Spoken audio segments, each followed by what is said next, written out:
Yeah, so we got this thing, which is very nice. Like it's bright, like it's really bright. It illuminates my beautiful face. This whole back thing, this is lit by that circle thing over there. This whole thing right here is dead in my face. Anyways, over to the part that you're actually waiting for. Okay, so right now I have the finished picture here. I'm gonna go back and put it into the original. I'm going to try my best to go like step by step on how I did it. I don't remember exactly, but most of your pictures are gonna end up somewhat like this. So I shot this photo, well, actually we can check. I had a 35mm lens, which I'm also shooting on now. My shutter speed was 10 seconds, so it's open for 10 seconds, letting all the lighting collect on the light. My aperture was as wide as it could go. It was f1.8, and my ISO was 1000, which will depend on like how much light pollution and then also how bright the area you're in is. Those are my settings that I actually shot in. Now into the actual editing process, the first thing I'm gonna do that really annoys me in post-production is this little thing over here.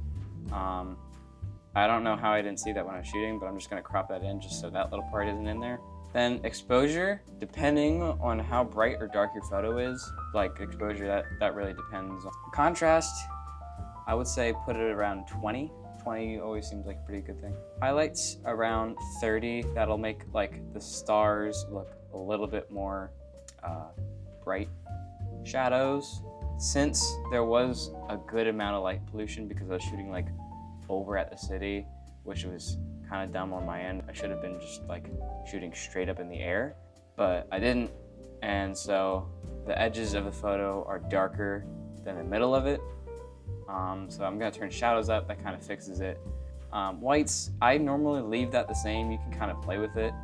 It doesn't do a whole lot. Blacks, I also normally leave the same as it, just like zero, like just leave it at 0. Again, some of these are just like preference stuff, but I mean, I would just leave whites and blacks just where they are.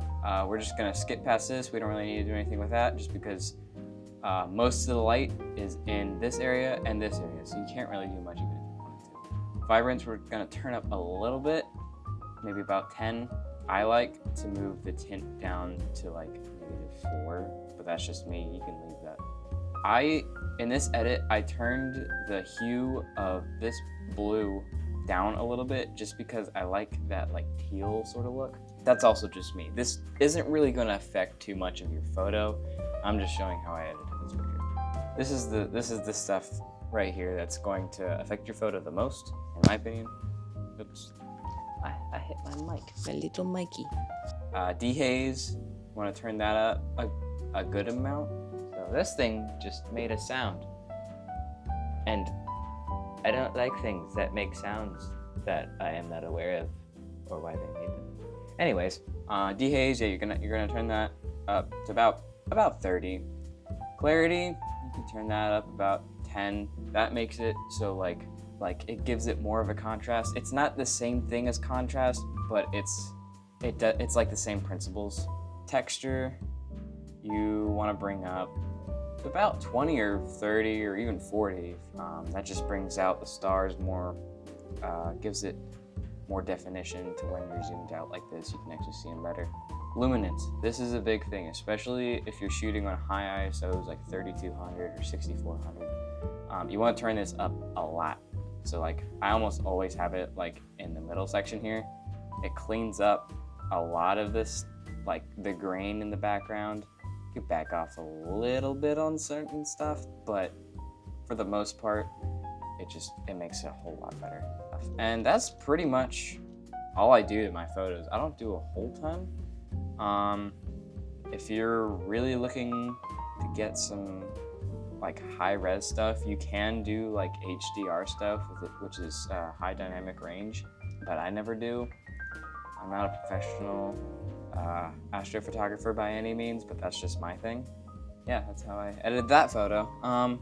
I will do another one. This one had some landscaping in, and I don't really like the outcome of it, but I will show you just because why not? How about the unedited one? So I didn't even edit I can't talk. So I didn't even edit this at all. So I'm just gonna do this as I go. Exposure, I think we're gonna turn that up a little bit. See, this is what I'm talking about, light pollution. All this white at the end, or the edges here, that's all from like housing and cities and all that kind of stuff. It really messes up astrophotography, but we're going to live with it. Contrast, just up to about 10. Highlights, I'm gonna turn up a little bit. It did make this more pronounced, but then if you lower it, then all these become very dim. Shadows, I'm gonna turn it up to a little, pretty much, just so I can see more of the foreground. Tint, I'm gonna leave that where it was. I might turn it up a little bit there. I think I shot this, how did I shoot this? It does not say what my white balance was. Kind of annoying. I think I shot this, yeah, 3100.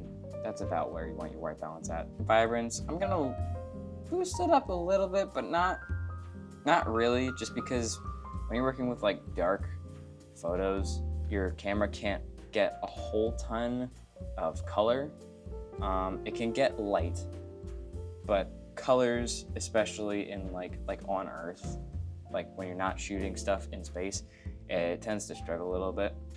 But that's just how light works. I mean, that's not like your camera's fault or anything like that.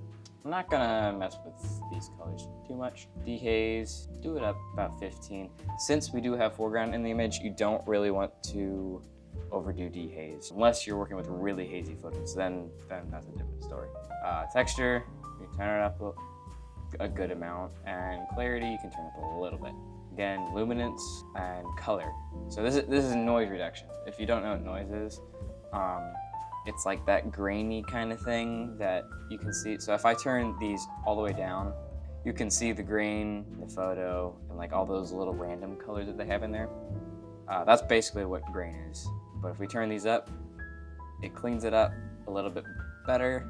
Lightroom has a pretty good software for getting rid of noise. But that's pretty much it. I think I'll turn the exposure up a little bit though. And then turn the highlights down a little bit. But I think that's it. I mean, there's not a whole lot you need to do to make a decent astrophotography photograph. One thing that I just remembered is that for however long, like if you don't want light trails, which is like where they get those big streaks of light, like the stars, because they're moving, make light trails. So if you don't want those, whatever focal length you're shooting at, have 500 and divide that by whatever your focal length is. And that'll give you how many seconds you can leave your shutter open without light streaks. That's the one thing that really helped me.